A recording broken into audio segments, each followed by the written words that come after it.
Ici Bondy, ici Bondy. Ici Bondy, ici Bondy. B. B. C. BBC. Bondy. Bondy. Bondy. Blog. Café. Bondy Blog Café. Gabriel garde l'anonyme. Ici Bondy. Ici Bondy. Bondy Blog Café.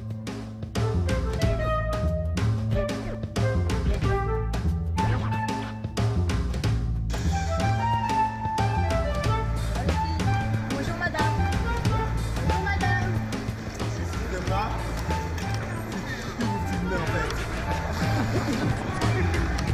Ouais, ça va.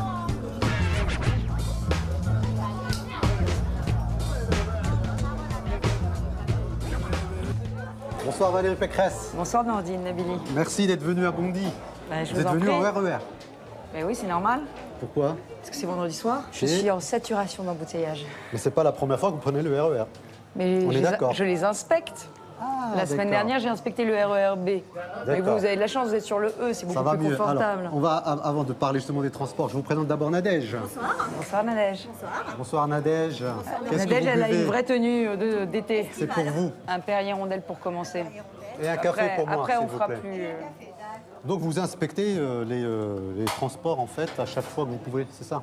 Mais oui, toutes les lignes, pour Vous voir n'avez pas si de ça chauffeur. Vous marche. n'avez pas de chauffeur, c'est ça? Ah si, moi j'ai mes assistants parlementaires qui souvent me convoient, mais vous savez, le problème c'est que en fait j'ai planté ma voiture un jour en m'endormant au volant. D'accord. Et depuis, mon mari m'a dit, c'était la campagne de Sarkozy en fait. On était rue d'Anguin, je venais des Yvelines et je m'endormais à minuit parce que je faisais des C'est meetings, pour je ça me que réveillais à Sarkozy a 6 heures perdu du en fait. matin. C'est parce que vous avez Non, fait un c'était en clash 2007. avant. Ah, il a gagné. Non, il a gagné cette année-là. Non, c'est parce que je m'étais donné à fond. Non, je me suis endormie et j'ai planté ma voiture, heureusement rien de grave. Et du coup, depuis, mon mari me recommande quand je suis fatiguée de faire attention et plutôt de me faire conduire. Vous êtes une femme politique française. Il n'y a pas beaucoup de femmes en réalité, en France en tous les cas, qui Mais c'est tiennent très l'affiche. très violent. Mais c'est violent. Vous avez vu ce que Ouais. c'est? Vous Et- avez vu la guerre, là, l'UMP? Est-ce que vous regrettez vos choix de jeunes filles de vous engager dans une carrière politique ou pas avec ce qu'on voit aujourd'hui? Ah, de temps en temps, ça me coûte. Vous savez, quand j'ai commencé la politique, j'avais prévenu mes grands-parents. oui. Mes grands-parents. Et j'ai appelé ma grand-mère, je lui ai dit je vais faire de la politique parce que j'aime Chirac et que voilà, il y a eu la dissolution, il est au fond du trou, je vais le rejoindre. Et elle m'a dit mais tu peux pas me faire ça. Il y a que des gens honnêtes dans la famille. Donc déjà, il y a 12 ans, 15 ans, ma grand-mère pensait que les hommes politiques n'étaient pas honnêtes. Donc aujourd'hui, vous imaginez ce que je vis? Alors vous faites quoi? Alors vous restez maintenant? Vous continuez? Vous arrêtez? Bah oui, je continue parce que si les gens honnêtes arrêtent, qu'est-ce qui restera? Mais qui est responsable de ce climat, Valérie Pécresse? Parce que les gens disent, les gens qui sont derrière nous là, tiennent ces propos-là, mais en même temps, vous faites partie de ce groupe, Oui, de mais c'est cette pour ça. entité Oui, mais c'est pour ça que la semaine dernière, j'ai demandé qu'il y ait une démission collective. de Je me suis- l'UMP. Ouais. Alors moi, il faut que vous sachiez qu'avant de faire de la politique, j'étais juge.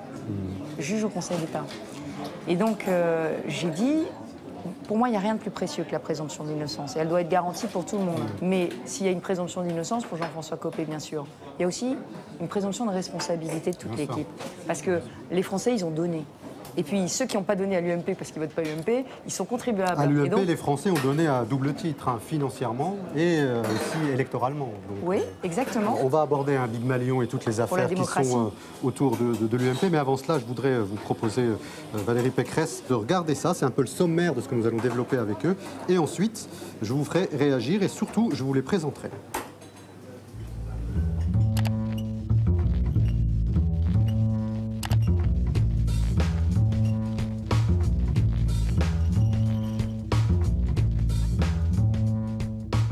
Alors, on reçoit Valérie Pécresse pour le dernier numéro du Bondy Blog Café.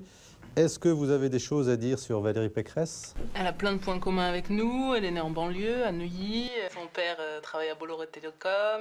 Et elle lutte contre l'échec scolaire avec une fondation qu'elle a mise en place. Donc voilà, peut-être qu'elle se sentira bienvenue en banlieue pour discuter avec nous.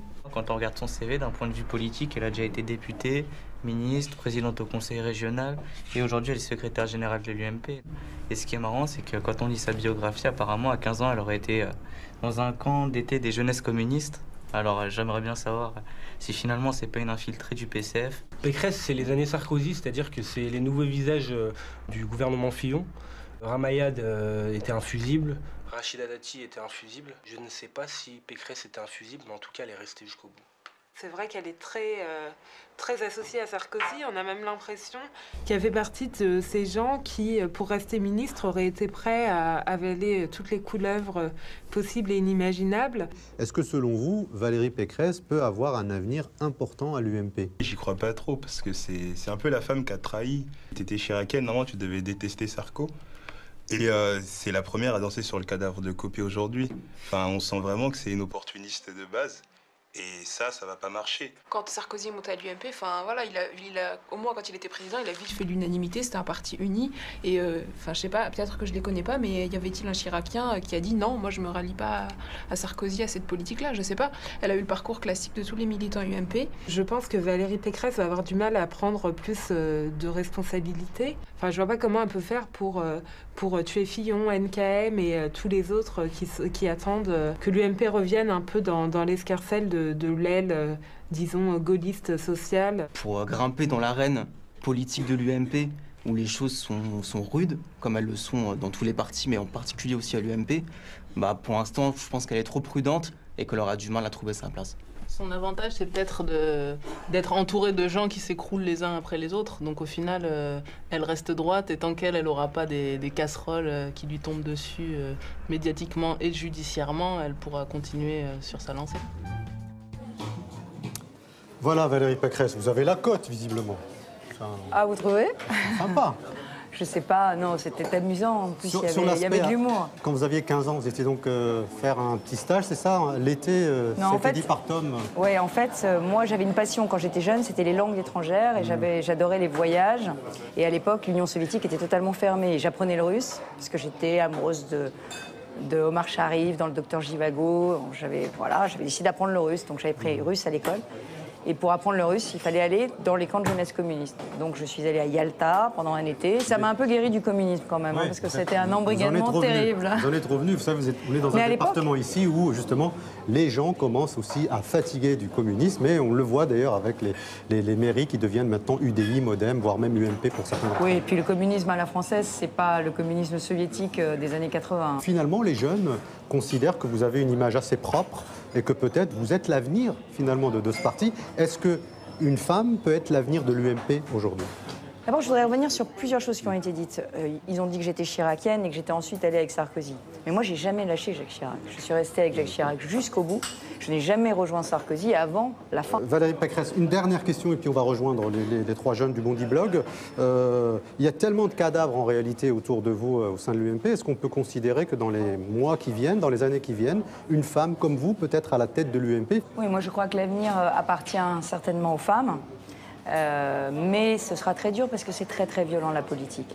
Et je voudrais rectifier quelque chose qui a été dit. Mais les femmes sont violentes aussi en politique. On ne peut pas dire que les femmes soient de gentilles petites filles. On est obligé de se faire une vraie carapace. Mon combat aujourd'hui, c'est celui de l'Île-de-France, vous le savez, parce que c'est un combat d'équipe.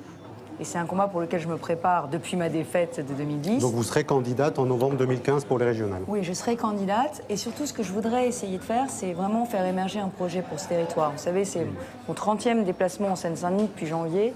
Et je pense que vraiment, on fera baisser le FN, on reconquérera la confiance des Français, des Franciliens, avec de la politique par la preuve, du concret. Et moi, je veux prouver qu'on peut faire de la politique différemment, mais vraiment. Je vous propose de terminer votre Schweppes. Vous terminez votre Schweppes et on rejoint vite les jeunes du Bondi Blog pour évoquer d'ailleurs tous ces sujets, et notamment la réforme territoriale, puisque ça va être un sujet très important. Ah ouais, il est bon. Voilà, vous aviez vraiment soif, hein? Ah ouais, mais moi je suis une éponge. Ici Bondy. Ici Bondy. Bondy va café. Valérie Pécresse est notre invitée. Merci beaucoup Valérie Pécresse d'être venue à Bondy en RER. Je rappelle que vous êtes députée des Yvelines, conseillère régionale Île-de-France. Vous avez été ministre de l'enseignement supérieur et du budget et aussi par ailleurs porte-parole du gouvernement entre 2011 et 2012. Pour vous interroger, c'est Badrou Saïd Abdallah qui est au milieu, qui a donc préparé cette émission avec Mehdi Meklat et Myriam Bokobza. Je vous propose de regarder très vite le portrait qui a été réalisé par Iman Yousfi et ensuite on commence donc les hostilités, comme on dit de coutume ici à la brasserie Le Murat à Bondy.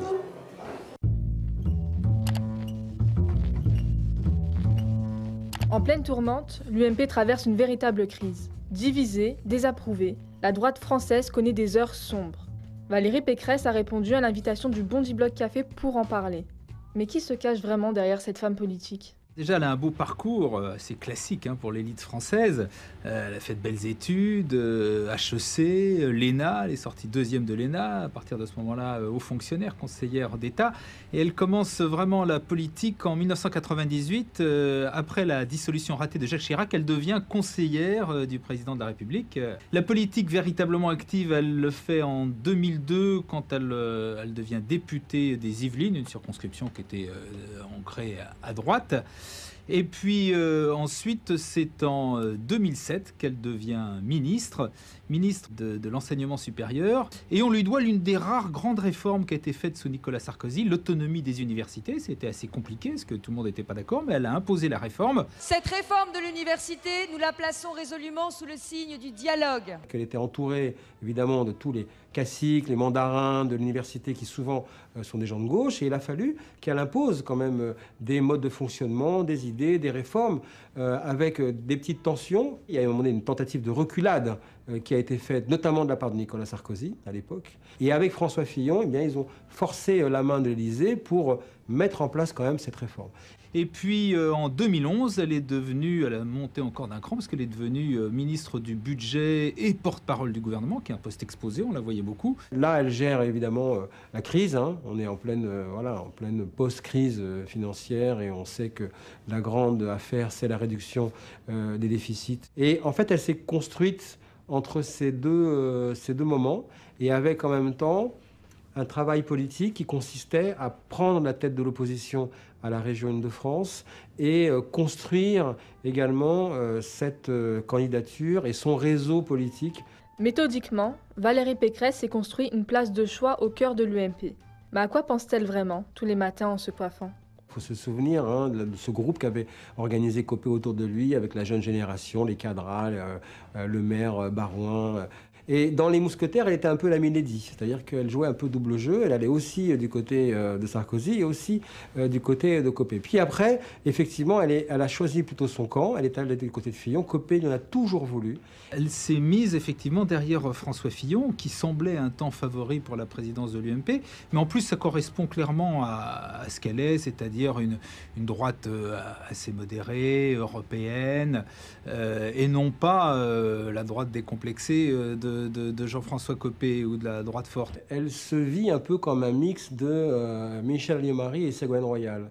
Elle se vit un peu comme la femme bobo de droite. Le mode d'ascension et le parcours politique de Ségolène Royal ne la laisse absolument pas indifférente, ce qui déjà laisse augurer de ce qu'elle a peut-être aussi en tête de manière un peu plus lointaine.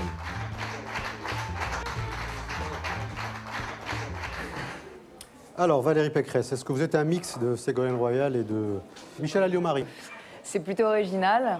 Non, mais c'est vrai que j'ai regardé le parcours de Ségolène Royal au début de ma carrière politique parce que je me suis occupée énormément de sujets dont la droite ne s'occupait pas. Et je trouve qu'elle a réussi quelque chose, c'est d'imposer la femme politique et d'imposer aussi les thématiques des femmes politiques. Et les thématiques des femmes politiques, c'est des thématiques que les hommes politiques considéraient comme totalement subalternes. Vous avez dit tout à l'heure au bar, Valérie Pécresse, avec Nordine, j'ai appelé ma mamie et je lui ai dit « j'aime Chirac ». Vous aviez 15 ans, je crois. Quelque chose comme ça. Est-ce que la politique... Non, là, j'en avais une trentaine d'années. J'avais une trentaine d'années. Je l'aimais encore, on va dire. C'est une grosse histoire d'amour, alors. Est-ce que, du coup, la politique, c'est une histoire d'amour pour un homme? Quand j'avais entre 15 et 18 ans, franchement, j'étais beaucoup moins catégorique sur mon engagement politique. En fait, j'ai été vraiment séduite par le Chirac de 95, celui de la Parce que c'est un beau gosse ou parce que ça se passe comment, ces choses-là? Parce qu'il était très mal. Non, d'abord parce que... C'est de la compassion. C'est plus de la compassion, visiblement. Non, c'est pour son tempérament. J'avais l'impression que, si vous me permettez, il ne me pardonnera pas, mais que Balladur, c'était un peu l'ordre établi, la préservation de l'ordre établi, et que Chirac, c'était celui qui, à droite, portait une espèce de vision de l'homme, mais c'est un vrai sentiment amoureux?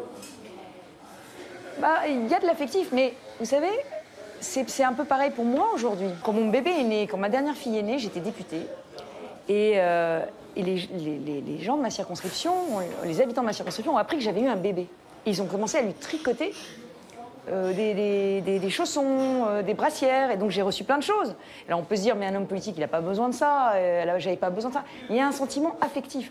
Vous faites de la politique, c'est affectif. On va arrêter de rêver, Valérie Pécresse.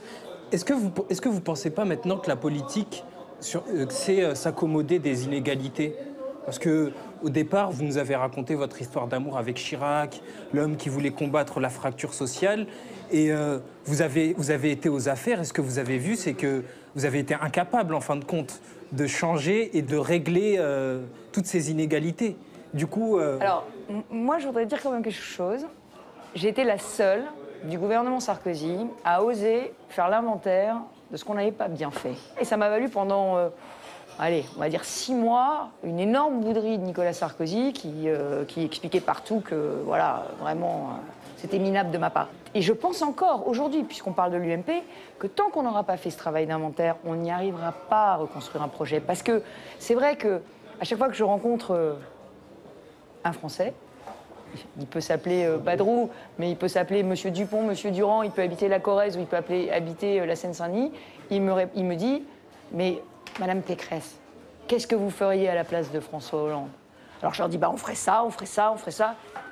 Mais Madame Pécresse, pourquoi vous ne l'avez pas fait avant? Mais ça veut dire que vous avez pas... Qu'est-ce qu'il prouve que vous allez faire après? Donc c'est les mêmes questions. Vous dites, on savait ce qu'il fallait faire, mais on ne l'a pas fait. Bah oui. Mais pourquoi vous ne l'avez pas fait? Vous aviez tout un mandat pour le faire et vous avez... Alors, 10 ans en l'occurrence, l'UMP était là de 2002 à 2012. Mais parce qu'il y a des choses qu'on n'ose pas dire. Et je vais rebondir sur la question de Badrou, à laquelle je n'ai pas complètement répondu. La lutte contre les inégalités, il faut dire la vérité. Ça passe pas par plus d'assistance et plus d'aide. Ça passe par des réformes qui vont permettre au pays de mieux fonctionner. Et c'est pas extrêmement populaire. La question, elle est assez concrète. C'est que maintenant, le parti de l'UMP est déchiré avec plein de courants à l'intérieur. Vous-même appartenez à un des courants. C'est ça le problème, c'est que maintenant, plus personne ne s'entend au sein du parti? Mais il y a toujours eu plusieurs droites. Enfin, il faut relire les livres d'histoire. C'est quoi votre droite à vous? Une droite cool, quoi. C'est quoi une droite cool? De Gaulle, il était cool. C'est une droite qui est interventionniste sur le plan économique, même si elle est libérale. Et c'est une droite qui pense qu'il faut mettre quand même le paquet pour résoudre la question sociale. Mais moi, ma façon de résoudre la question sociale, c'est par l'éducation. Et c'est peut-être ce qui fait vraiment ma spécificité à l'UMP. C'est que la plupart de mes collègues considèrent que l'éducation, c'est un sujet second. Pourquoi? Parce qu'ils ne veulent pas être ministre de l'Éducation. Parce que c'est horrible d'être ministre de l'Éducation. Il n'y a que des syndicats de gauche en face, il n'y a que des étudiants dans la rue, il y a des jeunes, c'est horrible, il va falloir aller leur parler. Vous avez des vrais problèmes de riches, en fait. Non. Je ne veux pas être ministre de l'Éducation. Non, mais je plaisante. Non, mais quand je dis je ne veux pas être ministre, ça veut dire que, vous savez, les hommes, ils font carrière politique en se disant... Qu'est-ce que je vais être dans 5 ans? Qu'est-ce que je vais être dans 10 ans? Je pense qu'il y a une difficulté à penser que c'est juste les hommes qui sont carriéristes, alors que les femmes politiques, en fait... Non, je ne dis pas les hommes, les femmes. Ah non, bien sûr. Quand on étudie les parcours des uns et des unes et des autres, on se rend compte que finalement, il y a des similitudes. Attendez, je ne vous ai pas dit que j'étais pas ambitieuse. Je ne vous ai pas dit que j'avais pas envie de faire des choses. Nicolas Sarkozy avait, avec un petit sourire et un peu de cynisme, mais il avait raison, il ne faut pas se cacher. Il disait, quand on a été ministre, c'est difficile de plus l'être et de revenir simple député. Et c'est vrai, parce que quand vous êtes ministre, vous faites des choses. Moi, j'ai fait une réforme. Alors, ça a été le bordel pendant 3 mois dans les universités. Pardon, je dis un gros mot. Mais j'espère que les jeunes de Bondy ne m'entendent pas. Mais non, mais j'ai fait des choses. Je me suis retournée, j'avais fait des choses. Pardon. Alors, je vais vous proposer, Valérie Pécresse, l'édito de Idir Houssini. Justement, il s'est mis dans la peau d'un élu UMP qui fait finalement une espèce d'introspection de ce qui se passe depuis maintenant quelques mois au sein donc, de ce parti. Et puis, on vous demandera de réagir. On demandera surtout à Badrou de poser les questions. Il ne faut pas faire trop d'introspection quand on fait de la politique.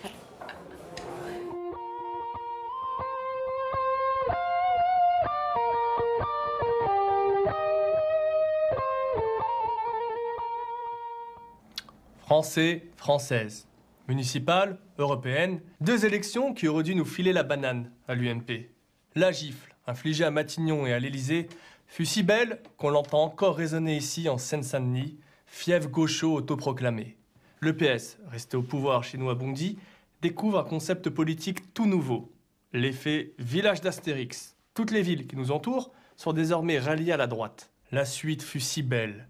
Le score familique du Parti socialiste aux européennes, la cerise sur mon gâteau d'anniversaire. Un vent nouveau soufflé sur les cendres de notre parti, qui avait tout perdu en 2012, mais qui s'apprêtait à renaître, tel le phénix des hôtes de ses bois. Finalement, déception. L'UMP va rester encore un bon bout de temps dans une humeur de corbeau. Les cigales, qui chantaient à droite de l'hémicycle durant le scandale Cahuzac, se trouvèrent fort dépourvus quand l'affaire Pygmalion fut venue. À gauche, un ministre censé combattre la fraude fiscale coffre ses liasses et ses lingots en Suisse. À droite, les millions du parti vont dans les poches de bons copains, facturant des prestats et des boulots Star Wars. Et on vous demande à vous, la plèbe, le chien-dent, de ne pas mentir au questionnaire des ascédiques, le 27 de chaque mois. L'ENA, École nationale de l'arnaque. C'est ce qu'on entend dans les halls des cités, désormais, parmi les gens formés à sciences pauvres. L'UMP apprend la démocratie. C'est ce que nous disait Copé durant son combat des chefs avec Fillon. Devrait-elle aussi apprendre le code pénal ou l'usage de la calculatrice? Une société surfacture des prestations en loose day à notre parti, parce qu'on nous explique que c'est impossible de faire campagne avec seulement 22 millions d'euros. D'accord. Et si je vous dis que c'est impossible de boucler les fins de mois sans vendre du shit, vous allez me répondre quoi? Messieurs, vos affaires font leurs affaires. Aux européennes, c'est un parti qui promet de faire exploser l'union du vieux continent qui a gagné. Nos électeurs quittent le navire. Le Front National a beau avoir vendu son paquebot, la vague bleu marine les emportera loin. Très loin. Au revoir.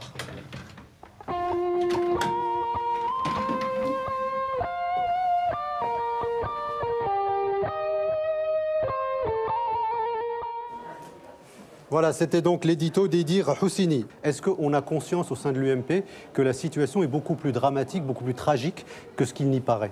Bon, pour moi, ça a été un choc, le score du Front National. Mais en même temps, je ne peux pas m'empêcher de me dire, parce que je suis une incorrigible optimiste, sinon je pense que je ferais un autre métier, que le Front, il prospère sur nos défaillances. Il prospère quand on est mauvais. Alors effectivement, on n'a pas été bon. On n'a pas été bon pour plein de raisons. On n'a pas été bon parce qu'en fait, cette élection européenne, on ne s'y est pas vraiment engagé. On n'avait pas un vrai projet qui nous rassemblait tous. On a été divisés. On n'a pas forcément mis les meilleurs candidats partout. Et puis ensuite, il y a eu l'affaire Pygmalion, cerise sur le gâteau, alors là, la totale. Mais je pense pas, moi, que c'est pas une cerise, hein, l'affaire Pygmalion, c'est une bombe atomique. Hein. Ouais, enfin, une bombe atomique en plus, oui, quoi. Oui, mais oui. Ce que je veux dire, c'est que je crois que les Français, maintenant, ils votent à chaque élection en fonction du candidat et en fonction de ce qu'ils Est-ce qu'ils ont raison proposent. de voter Front National quand on voit l'état de l'UMP? Non, on n'a jamais raison de voter Front National. Moi, je considère que je ne crois pas à la stratégie de banalisation du Front National. Pour moi, le Front National, c'est pas nos valeurs. Est-ce que Valérie Pécresse, vous regrettez certains propos de Nicolas Sarkozy pendant la campagne de 2012? Il faut parler aux électeurs du Front National. Si on leur parle pas...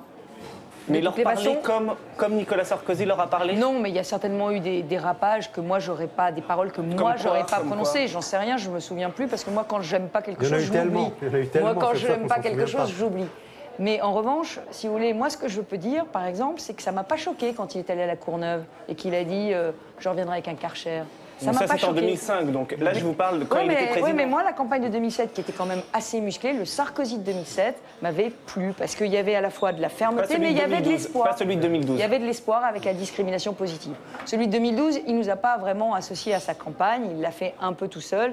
Moi, j'ai pas vraiment tout compris. Avec Pygmalion. Vous comprenez maintenant que les... Ça, on n'en sait rien. Hein, on n'en sait rien, non, parce qu'il ne faut pas croire tout ce qu'on regarde à la télé. Il y a des arguments qui... il s'est passé quelque chose et il y a forcément une malhonnêteté quelque part. Ça, je vous le confirme. Il y a des arguments qui sont pour ça que j'ai proposé qu'on démissionne. Comme il le racontait, on n'arrivait pas à boucler la campagne parce que les limites, elles sont trop basses. Ça fait petit voyou, limite. Non, mais ça, c'est pas possible. De toute façon, il y a une règle et on applique la règle. Moi, quand je fais une campagne, j'ai un vous, budget. Pendant la campagne, vous vous êtes rendu compte parfois qu'il y a des choses qui tournaient pas rond. Quand par exemple, il y a eu près de 2 500 000 euros rien que pour le meeting de Villepinte pour des trains. On se dit quand même que là, il y a un truc... Mais ça, vous le savez maintenant, parce que c'est marqué dans le journal. Vous étiez à la... non, moi j'étais au gouvernement. Moi j'étais ministre du budget, j'étais en train de faire voter la TVA anti-délocalisation au Parlement. Moi, j'étais pas là. Moi, je voudrais réagir sur ce qui s'est passé il y a quelques jours. Le groupe UMP à l'Assemblée nationale s'est désolidarisé de l'amendement qui a été déposé pour éviter la prison aux délinquants financiers. Vous, quel est votre regard sur cela? Je comprends pas. Comprenez pas. Je comprends juste pas, je comprends pas. Tous les délinquants sont des délinquants, point final, et ils doivent respecter la règle. On dit souvent les politiques sont des délinquants, c'est tous les mêmes. Qu'est-ce que vous pensez de cette phrase qui est troublantes, c'est tous les mêmes. Quand la vie est très dure et qu'en plus, voilà, on galère, on attend de ces hommes politiques qu'ils soient exemplaires, pas qu'ils s'en mettent plein les poches. Donc de toutes les façons, la corruption d'un homme politique est juste inacceptable. C'était inacceptable pour Cahuzac, c'est inacceptable s'il y a eu de la corruption pour ceux qui en ont pratiqué à l'UMP. Et moi, je la dénoncerai de la même façon. Voilà, je ne me cacherai pas derrière mon petit. Mais ça vous donne pas envie de vous barrer, sérieusement? Si, mais si je me barre, qu'est-ce qui reste? Est-ce qu'il faut un homme providentiel pour remettre l'UMP d'équerre ou pas? Ou une femme? Ou une femme providentielle? Il y a plein de sujets. Non, mais il y a plein de sujets qui se posent. Ça, c'est tabou tout de suite. Quand on demande des noms, c'est tout de suite. Non, mais c'est pas ça. Mais d'abord, on n'a pas encore, je vous dis, ni fait l'inventaire, ni, j'allais dire, fait le deuil d'un hypothétique retour de Nicolas Sarkozy. Parce que Nicolas Sarkozy nous maintient le suspense. Donc, moi, j'ai envie de dire, qu'il dise s'il veut y aller, qu'il dise s'il veut revenir. Les militants de l'UMP, ils ont une grande histoire d'amour. Ils ont toujours une nostalgie de Nicolas Sarkozy. Pas vous. Si, mais attends, je ne suis pas seule à voter. Si j'étais seule à voter, ce serait différent. Mais dans les films américains, on voit ça. Le mari est parti à la guerre, il n'est pas revenu, on ne sait pas, missing in action, vous voyez, il est parti. Et bon, s'il revient, c'est pas la même situation pour la fiancée que s'il revient pas. Donc lui, on a besoin de savoir. Il avait dit il y a 2 ans que s'il perdait, il arrêterait. Ouais. Vous n'entendrez plus parler de moi. Et vous nous avez parlé tout à l'heure de la probité, de l'honnêteté des hommes politiques. Et vous ne pensez pas que c'est une perte de temps d'attendre Nicolas Sarkozy? Oui, mais là, vous voyez, Badrou, vous l'avez déjà jugé, Nicolas Sarkozy. Et vous ne pouvez pas le juger, parce que vous ne pouvez pas le juger sur ce qu'a dit... C'est une déclaration publique. C'est une déclaration qu'il a faite devant des millions. Vous n'entendrez plus parler de moi si je perds les élections. Ah oui, non, ça, on a le droit de changer d'avis. Hein. Il n'y a que les imbéciles qui ne changent pas d'avis. Mais il a le droit de changer d'avis. De toute façon, il y a toujours une déprime après la défaite. Un baby blues, hein, c'est ça, un baby blues. Un défaite blues. Et je sais de quoi je parle, puisque moi j'en ai vécu assez dur en 2010. Il n'a pas dit je m'en irai. Il n'a pas fait comme Jospin, je quitte définitivement la vie politique. Il avait dit vous n'entendrez plus parler de moi avant. Il a dit je ferai autre chose. Ouais. Alors, justement, enfin bon, il n'a pas envie de faire autre Valérie chose. Pécresse, pendant ce temps, on n'en sait rien. Pendant ce temps, le FN s'installe. Je vous propose quelques réactions des jeunes du Bondi Bloc concernant donc le parti donc de Marine Le Pen, et ensuite on continue ce débat sur ce parti politique. Le premier sentiment, c'est choqué de ne pas être choqué, déjà, par la percée du FN. Pour la première fois, on peut parler de tripartisme. C'est-à-dire que le bipartisme n'existe plus en France. C'était prévisible, mais moi je me demande plutôt au niveau de la jeunesse, qu'est-ce qu'on attend et quand est-ce qu'on va réagir? Parce qu'au final, voilà, le FN, tout le monde était dégoûté, parti en tête aux élections européennes, mais tout le monde est en train de planifier ses vacances, tout le monde continue sa vie quotidienne. Donc en fait, qu'est-ce qu'il faut en France pour réveiller la jeunesse? On ne marche pas contre un parti qui est numéro 1 des élections. On le combat sur le terrain idéologique et on arrête d'envoyer des incapables comme Harlem Désir parler du FN et qui font des fautes historiques. Personnellement, ça ne me fait pas peur, en fait, cette montée du FN. Le Parlement a tellement peu de pouvoir qu'au final, même si les députés FN sont majoritaires à l'Assemblée aujourd'hui, ça n'impactera pas forcément les politiques qui seront menées au niveau européen. Valérie Pécresse, est-ce que finalement la réussite du Front National, c'est pas l'échec de l'UMP et du PS? Il y a plein de choses très intéressantes qui ont été dites, et notamment une chose, la dernière remarque, qui est de dire, finalement, les députés européens, ils ont tellement peu de pouvoir. Je pense que les Français ont voté FN aussi parce qu'ils pensaient que ça n'aurait pas de vraies conséquences. Or, c'est faux, c'est faux. Il y aura des conséquences sur le Parlement européen. C'est un vote ras-le-bol, c'est un vote pour nous dire des choses, mais c'est aussi un vote dont on minore l'importance. Si ils avaient dû voter pour un maire d'une ville, je peux vous dire que là, ils hésitent beaucoup plus, parce qu'un maire FN, c'est quand même des conséquences dans la vie quotidienne. Le FN a été en tête à Bondy pour les élections européennes, 1600 votes. Ça voudrait dire... Madame Pécresse, pour vous, le FN, mais pas du tout au municipal, puisqu'il n'y avait même pas de liste. Pour vous, le FN, c'est un parti républicain? Moi, je ne peux pas rentrer dans ce débat. Je pense que ces valeurs, un certain nombre des valeurs que je défends, n'ont rien à voir avec celles du FN. Et à partir du moment où il y a un consensus depuis Mitterrand pour dire que le FN s'inscrit dans la règle du jeu démocratique, on ne peut pas lui faire un procès en anti-républicanisme, même s'il défend un certain nombre de valeurs anti-républicaines. Vous voyez ce que je veux dire? C'est-à-dire qu'on ne peut pas interdire, il ne faut pas aller sur ce terrain-là. Parce que si on dit ça, les électeurs du FN, ils voteront encore plus FN parce qu'ils auront l'impression qu'on leur interdit, qu'on veut les censurer. Il est républicain ou pas républicain? Moi, ces valeurs, les valeurs qui défend un certain nombre, n'ont rien à voir avec la République que moi je défends.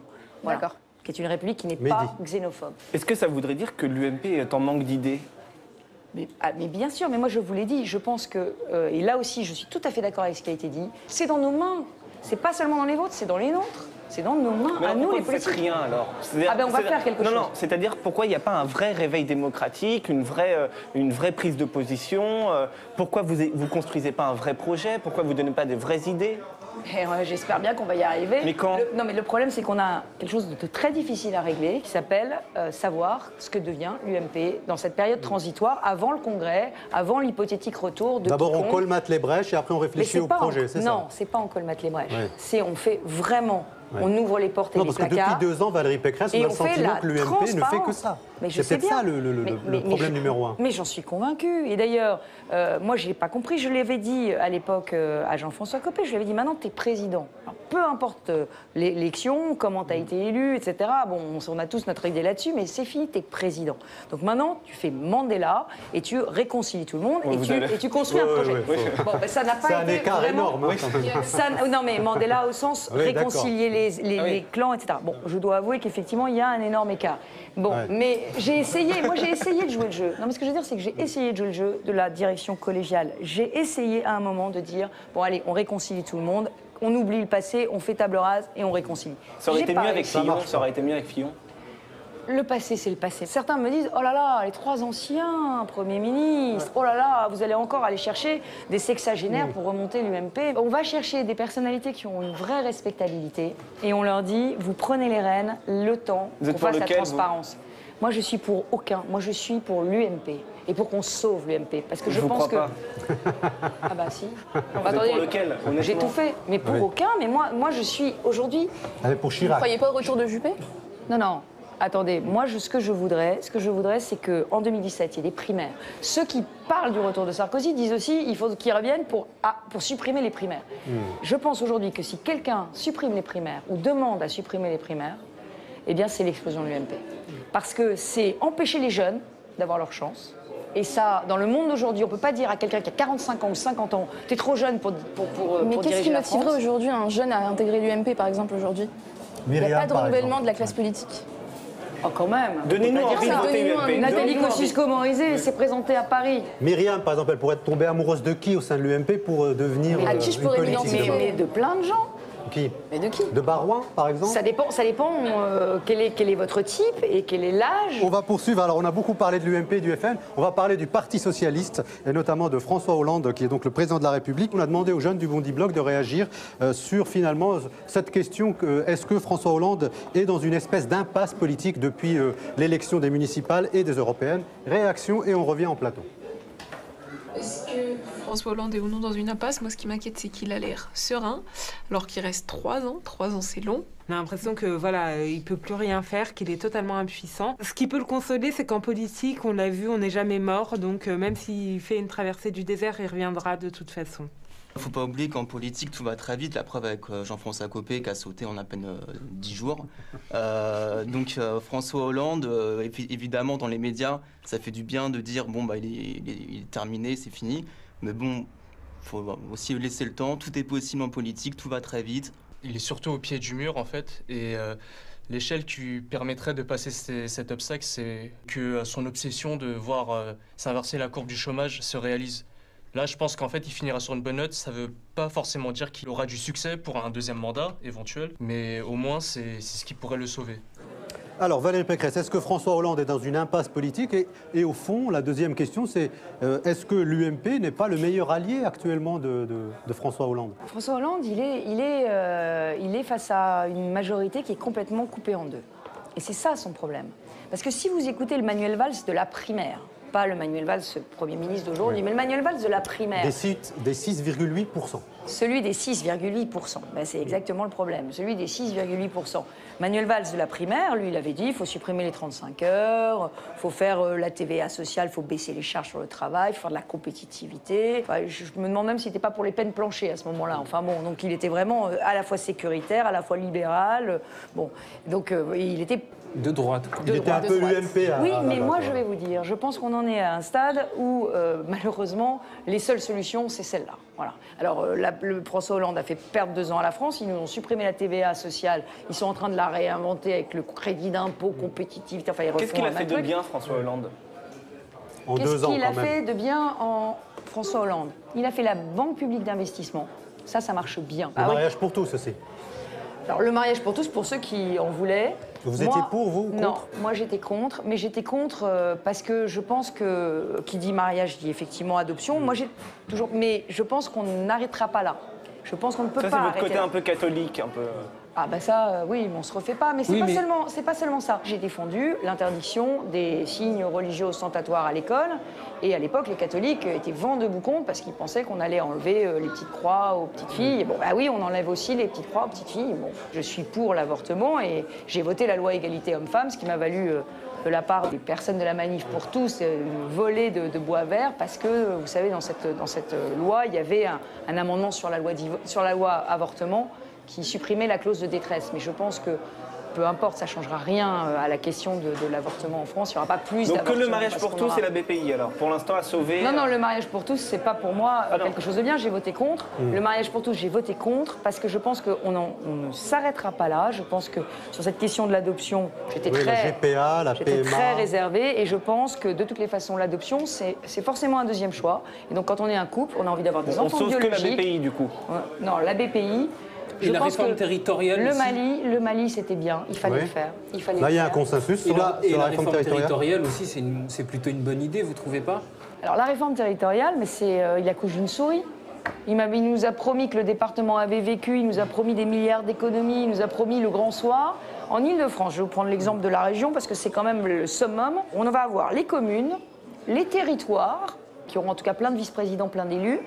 On aura la métropole qui va couper l'Île-de-France en deux, Paris, la petite couronne, les départements et la région. 5 niveaux. Alors peut-être en 2021, ça se simplifiera. Non, enfin, il y a d'urgence. 2021, je ne sais pas quel âge vous aurez, mais enfin... Eux vous sont allez encore me- jeunes, nous deux peut-être pas, mais Myriam. Et sur la réforme pénale, en fait, l'UMP fait diversion avec l'affaire Némouche en tapant sur le prosélytisme religieux en prison, mais finalement, vous n'êtes pas prononcé clairement sur cette réforme, la réforme pénale de Taubira. La contrainte pénale ou la probation, comme elle dit, ça existe déjà, ça s'appelle le sursis avec mise à l'épreuve.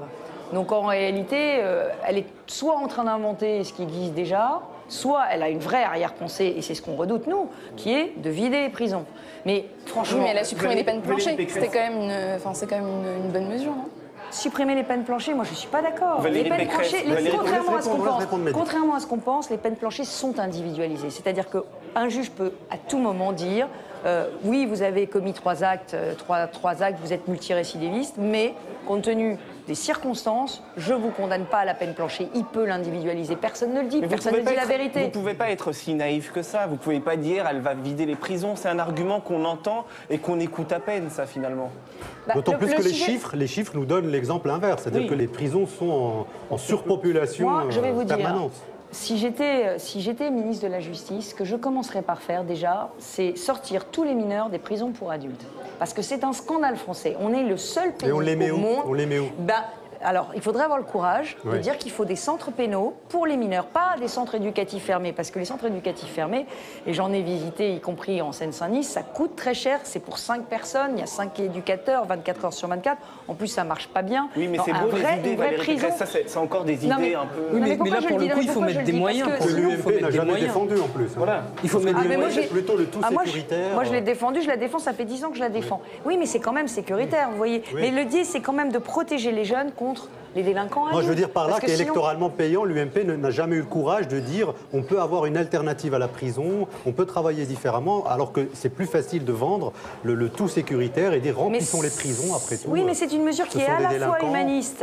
humaniste, parce que l'idée c'est de lutter contre la récidive et de faire en sorte que des jeunes qui arrivent en prison à 16 ans, 17 ans, ils ne soient pas confrontés avec des caïds de 21, 22, qui eux vont les enrôler pour ensuite, voire même faire du prosélytisme islamiste, etc. Donc c'est qu'ils ne rencontrent pas des durs, qu'on les laisse entre eux. Mais c'est compliqué à gérer ça et à assumer. C'est pas si simple. Alors, on va continuer ce magazine, si vous le permettez, Valérie Pécresse. On va parler de la liberté d'expression. Vous savez que c'est quelque chose qui est très important pour le Bondi Blog. On a demandé à Claire Diaou d'aller faire un petit reportage sur un film qui est actuellement au cinéma. On a appelé ça la liberté d'expression. Est-ce que c'est une fin ou est-ce que c'est un début? Et ensuite, on continuera. On abordera notamment la question des réseaux sociaux.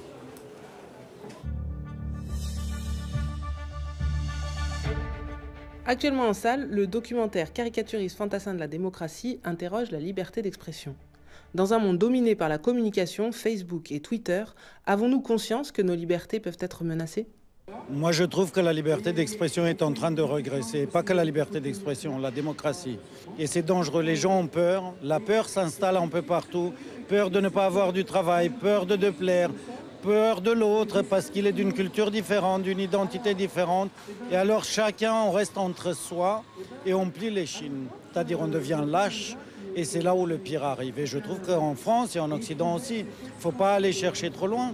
Only abroad I have opportunity to say the truth about Russia. In Russia, I keep silence because it's very dangerous. As a cartoonist or journalist, we are in a position to raise the voice, the people's voice. Il y a des pays où soit ils peuvent être privés de leur liberté, privés de leurs revenus, et il y a des gens dont la vie est en danger. We still question the power of our democracy. Cartoon is a visual metaphor.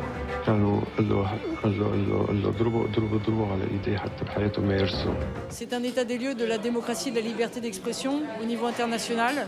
Parce qu'on voit que dans de nombreux pays, la liberté d'expression régresse. On subit des pressions des lobbies économiques, le pouvoir de l'argent, l'américain le raconte très bien. Ils sont dans le conseil d'administration des journaux, ils sont dans le conseil d'administration des télés. Ils font la pluie et le beau temps au niveau de l'opinion. Après, dans des pays où c'est des dictatures, là, il n'y a plus de liberté d'expression du tout, on peut bien le dire. Oui, mais c'est justement dans les pays où l'on peut s'exprimer que l'on se révolte le moins. Qu'en est-il au pays des droits de l'homme ? La France a beaucoup de choses à apprendre, parce qu'on dit toujours la patrie des droits de l'homme, c'est vrai. Mais à la fois, tous ces dessinateurs et dessinatrices, que ce soit Raïma qui est en Amérique latine, ou les dessinateurs du Proche-Orient, les dessinateurs du Maghreb, ils ont beaucoup de choses à nous apprendre. Parce que eux, ils savent ce que c'est que de contourner les interdits. Et nous, on dit, ah, on est en démocratie, tout va bien, c'est super. Il y a la République qui est là pour nous protéger. Eh bien, la République, des fois, elle s'endort un peu. Il faut bouger tout ça, parce que sinon, si on s'endort, on peut se faire bouffer par les intolérants qui nous attendent au tournant.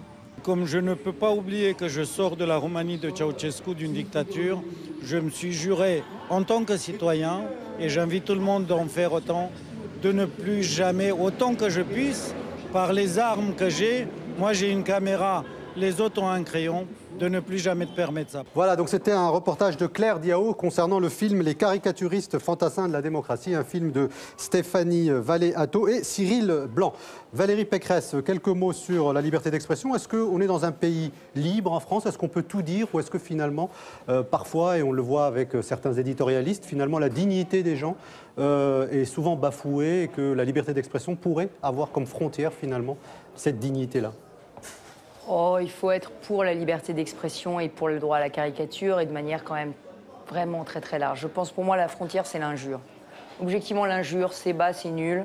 Et puis la diffamation, le mensonge. Éric Zemmour par exemple, est-ce que ça vous choque les propos d'Éric Zemmour, que ce soit sur RTL, sur moi, télé? Éric, je suis... Ah, c'est un ami. Ah non, non, vous avez vu plus misogyne qu'Éric Zemmour? Je sais pas, Éric, j'ai cru que c'était... Ah non, Éric Zemmour, tour, quand on se retrouve sur un plateau, on s'en plafonne. La dernière fois, je crois que je lui ai dit qu'il ferait mieux d'aller s'occuper un peu de ses enfants plus souvent parce que... Non, mais c'était très dur. Non, mais parce qu'il est très, très, très virulent contre les femmes. Il considère que... Contre les minorités, contre les... Oui. Pas contre vous. On est tous.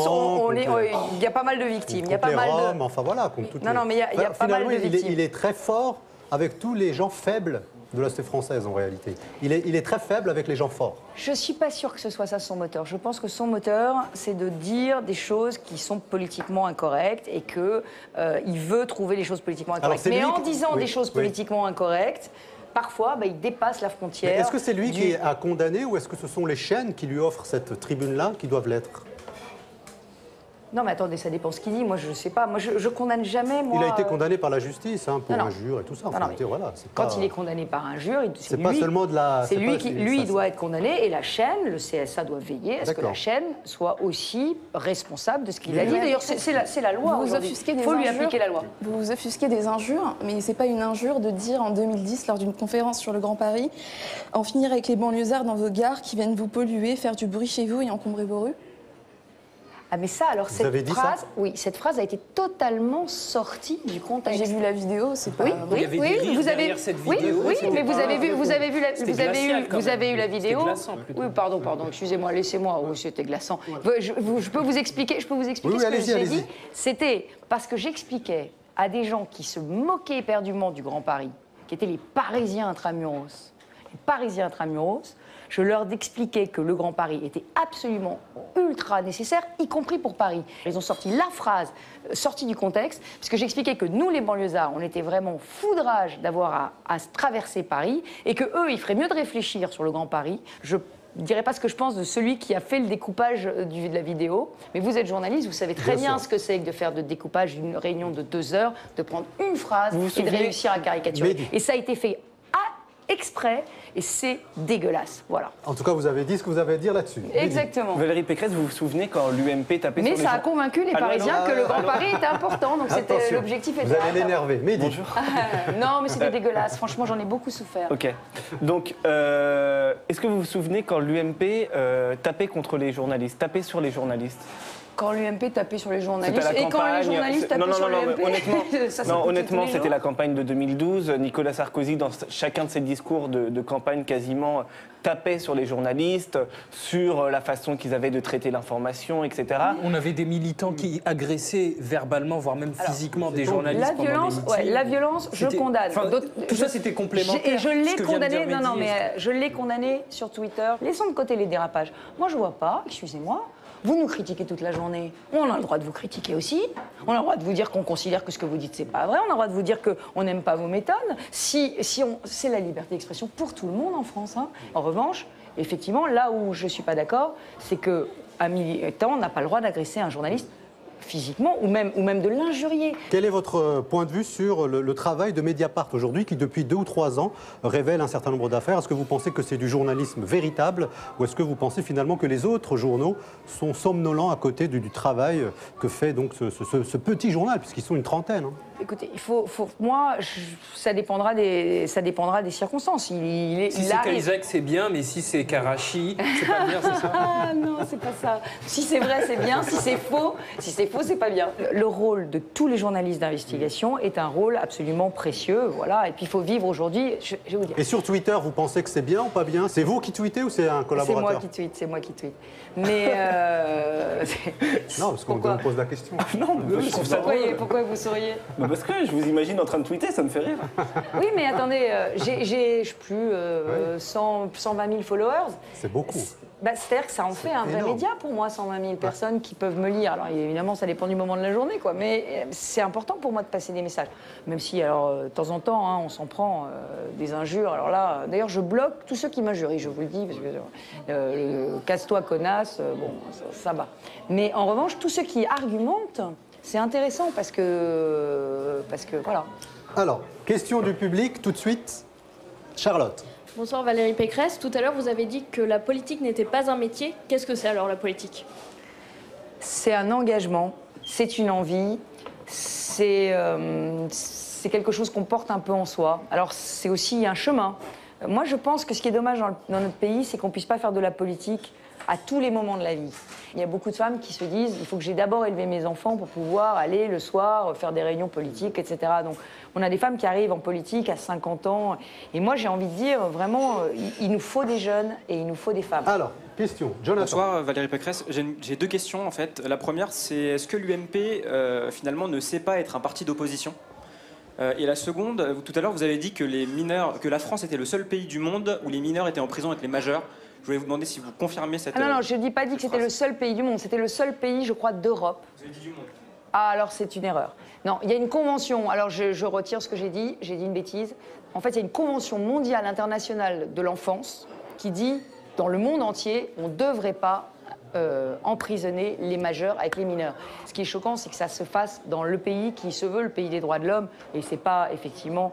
et je pense que c'est une singularité française, mais je peux me tromper sur la singularité La première européenne. question. Pardon, mais j'ai dit une bêtise. Et sur la première question, l'UMP ne sait pas être un parti d'opposition? Je pense que c'est vraiment la guerre des chefs qui aujourd'hui nous mine et qu'il faut qu'on surmonte ça et qu'on joue collectif. Et c'est unité, probité, moi je crois les deux maîtres mots de l'UMP si elle veut survivre. Hein. Avant de vous laisser partir, on va vous demander une dernière faveur, c'est la dédicace sur l'affiche du Bondy Blog Café. Vous savez, c'est une coutume.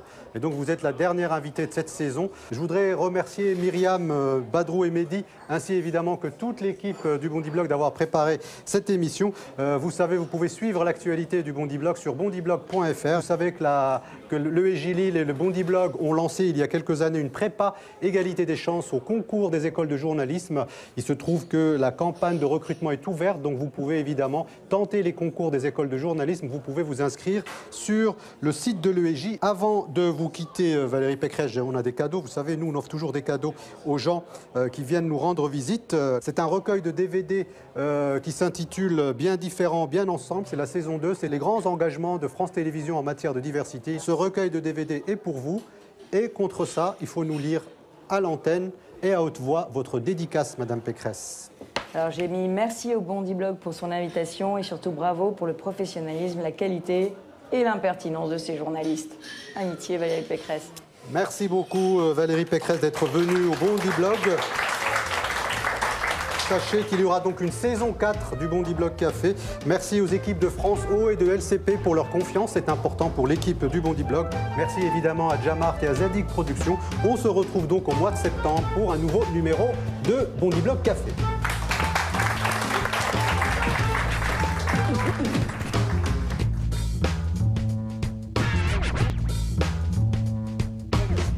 Elle est très sympa, elle dit les choses franchement, etc. Mais elle n'a pas d'idée. Elle est très critique en fait envers elle-même et envers son parti. On sent une femme vraiment tétanisée par la situation de son propre parti, par la situation de la France qu'elle a laissée lorsqu'elle était aux affaires. Et d'ailleurs, on ne comprend pas vraiment pourquoi elle est là-dedans encore et pourquoi elle s'est pas barrée. C'est quelqu'un qui t'appelle toujours par ton prénom, c'est quelqu'un qui te regarde toujours avec le sourire pour gagner quelque chose, quoi qu'il arrive. C'est de la séduction, quoi. La principale difficulté, c'est affronter la démagogie, en fait. Avant, on a eu Copé, Henri Guénaud... On a des gens très sexy. Même Nathalie Kosciusko-Morizet, alors que Valérie... voilà.